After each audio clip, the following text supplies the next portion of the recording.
Bem-vindo a mais uma aula, e essa aula vai ser intensa. Nós vamos falar sobre o levantamento das cargas verticais na nossa edificação. Para não ficar muito cansativo, eu vou dividir em 3 vídeos. Eu vou falar da carga da cobertura, da carga do tipo e da carga do baldrame, tá certo? Aqui nós vamos usar como referência a NBR 6120, que ela trata das cargas em edificações. A gente tem uma NBR atualmente em vigor durante a execução desse vídeo, que é a NBR 6120 de 1980. Ela fala sobre cargas em edificações, mas ela tem 8 páginas. Ela é muito pequena. E acaba sendo, como é de 80, ainda está desatualizada. A gente tem materiais novos hoje. Ela é muito pouco específica. Ela deixa muita coisa para o calculista definir. E a gente tem hoje uma NBR 6120 nova em revisão, que ela é bem mais completa. Ela tem, sei lá, 50, 60 páginas. Ela é muito mais detalhada, muito mais rica em informação. E em vários aspectos até um pouquinho mais conservadora. Coloca cargas ou iguais à anterior ou um pouquinho maiores.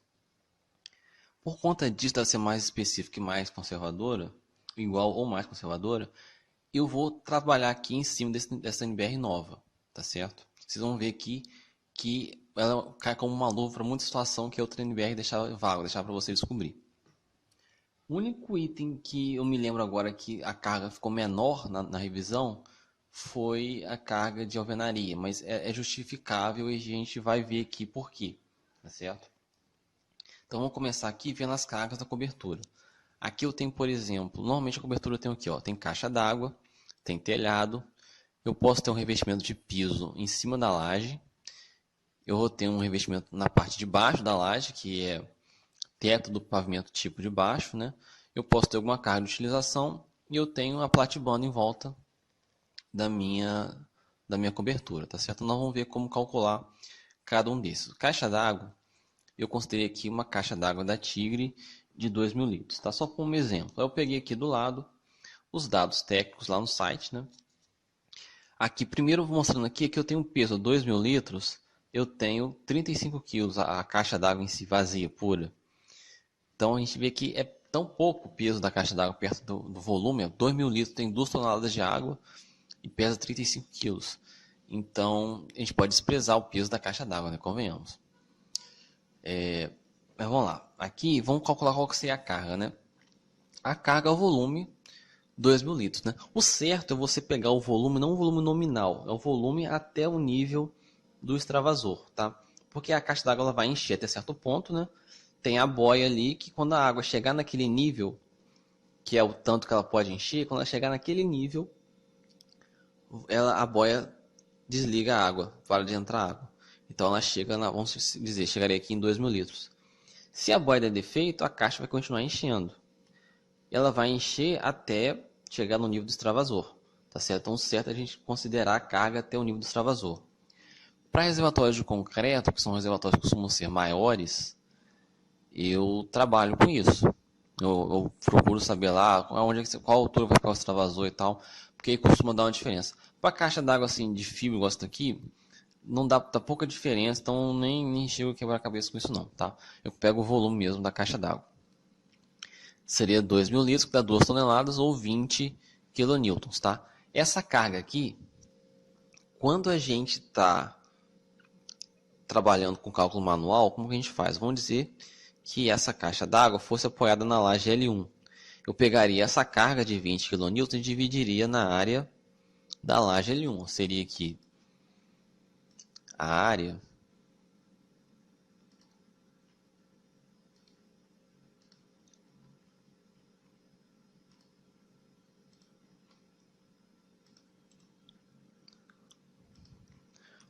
aqui de 10,97 metros quadrados, 11 metros quadrados. Vamos facilitar a conta. Vamos dizer que fossem 10 metros quadrados. Eu dividiria 20 kN por metro quadrado. Numa área de 10 metros, daria 2 kN por metro quadrado. Tá? Seria a carga que estaria atuando aqui na minha laje. Tá ok? Isso seria no cálculo manual. Porque para calcular a laje, a gente só tem tabela com carga uniformemente distribuída na laje. Eu não consigo, tem uma caixa d'água aqui, eu não consigo colocar a carga só no meio aqui e calcular. Não tem tabela para a gente olhar isso. Quando a gente faz o cálculo no software, o software permite, né, no caso aqui o TQS, por exemplo, ele permite que eu faça um círculo aqui, onde vai ficar a caixa d'água, coloque carga só nesse ponto. Então, esse cálculo que eu fiz aqui foi pensando nisso, foi dividindo a carga só na área de contato da caixa d'água com a laje. A área de contato seria o quê?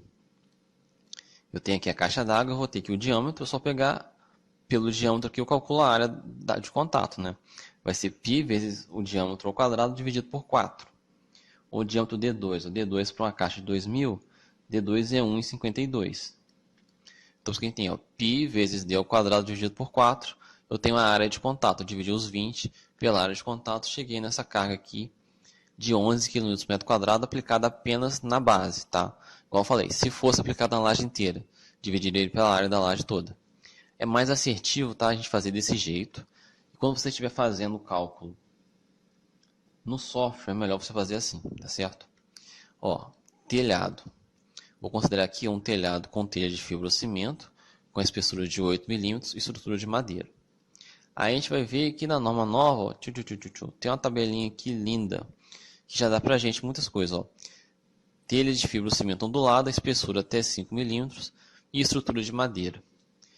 Pô, eu estou usando uma espessura de 8, uma espessura maior, mais grossa. Mas vamos pegar aqui, ó, seria 0,4 com uma espessura de 5 milímetros. Aqui eu tenho, ó, telha de fibrocimento com espessura de 5. 0,16 kN/m², é o peso da telha. Então, 1 metro quadrado de telha pesa 0,16. Se eu quero trocar por uma telha de 8 milímetros, eu jogo para 0,24. Tá certo? Então, foi o que eu fiz aqui. Eu peguei, ó, o telhado. Telhado de fibrocimento com estrutura de madeira e telha de 5 milímetros. Pesa 0,4. Se eu tirar a telha pesa 0,18. 0,18 ou 0... Peraí. 5 milímetros é 0,16. 0,16, 0,24. Tá errado aqui. É 0,16. Opa. 0,24. Então eu pego, ó, telhado com estrutura de madeira e telha de fibrocimento 5 milímetros, pesa 0,40. Se eu tirar a telha de fibrocimento, vai sobrar só a estrutura de madeira, certo?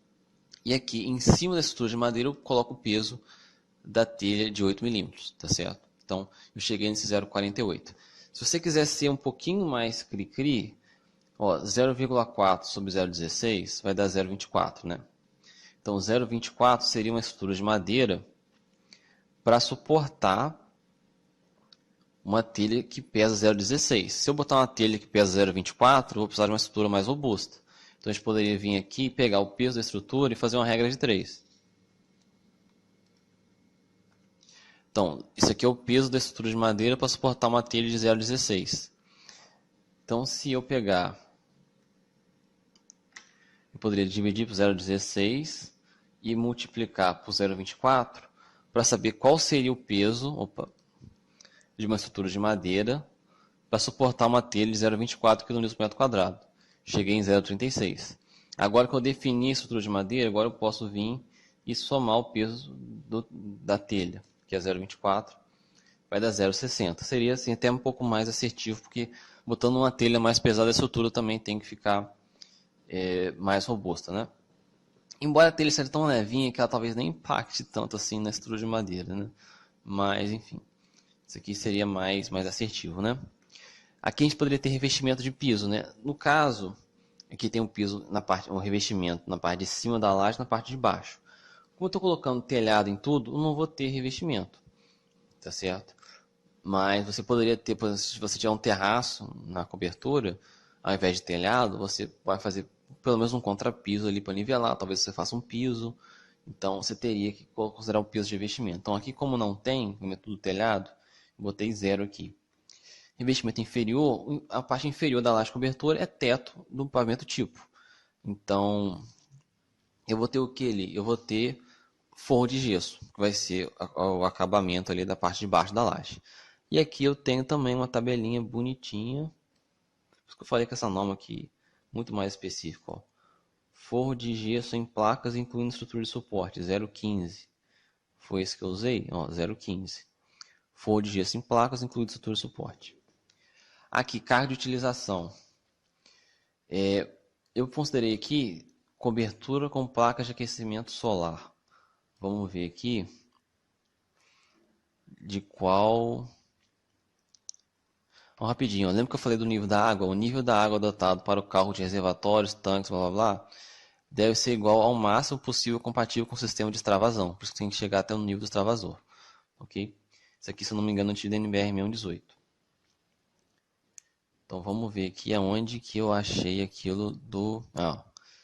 cargas para estojo de concreto armado, coberturas, né?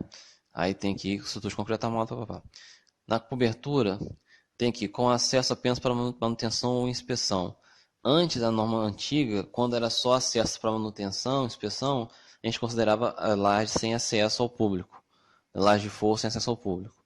Então a gente considerava 0,5. Aqui ele já está trabalhando com valor mais conservador, com valor de 1. Tá? Quando é só para manutenção. Laje sem acesso ao forro até continua sem acesso ao público, mas seria uma laje realmente que você só consegue acessar, às vezes, se você colocar uma escada para subir e chegar lá. Entendeu? Não é uma laje que você consegue acessar de uma forma normal. Então, aqui, no nosso caso, eu poderia adotar isso daqui.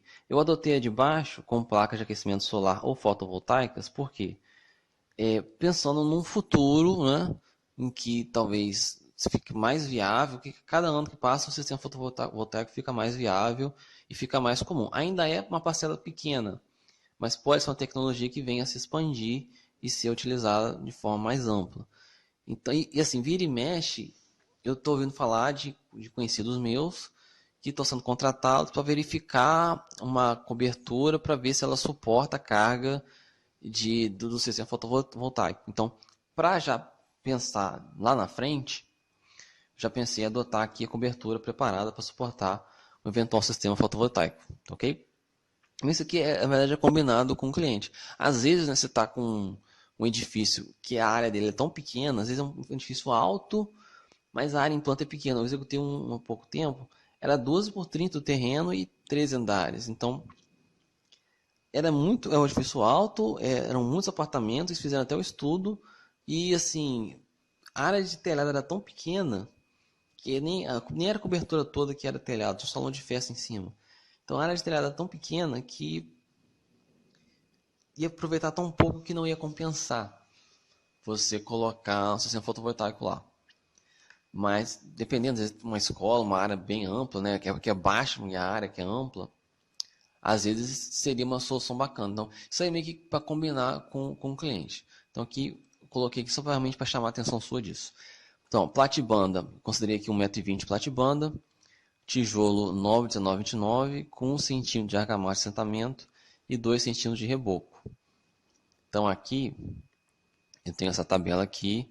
Ó, eu fiz um bloco cerâmico vazado. Eu falei 9,1929. Então, o bloco é de 9. Tá? Eu falei 2 cm de reboco, então tá aqui, ó. Vai ser 1,5 kN por metro quadrado. Então, que é o peso de uma parede dessa aqui, vai ter 1,5 kN por metro quadrado. Eu quero saber aqui, eu preciso para colocar no meu projeto, eu quero saber quanto que pesa por metro, quanto que pesa um metro de parede. Então, eu pego o meu peso por metro quadrado, multiplico pela altura e vou ter o peso por metro. Peguei 1,5, que era o peso do metro quadrado, multipliquei pela altura 1,20, cheguei aqui em quilonewtons por metro. Tá, ok? Então cheguei nesse 1,80. Isso aqui foi o que eu tinha para dizer com relação à aula de cargas verticais para a cobertura do nosso edifício.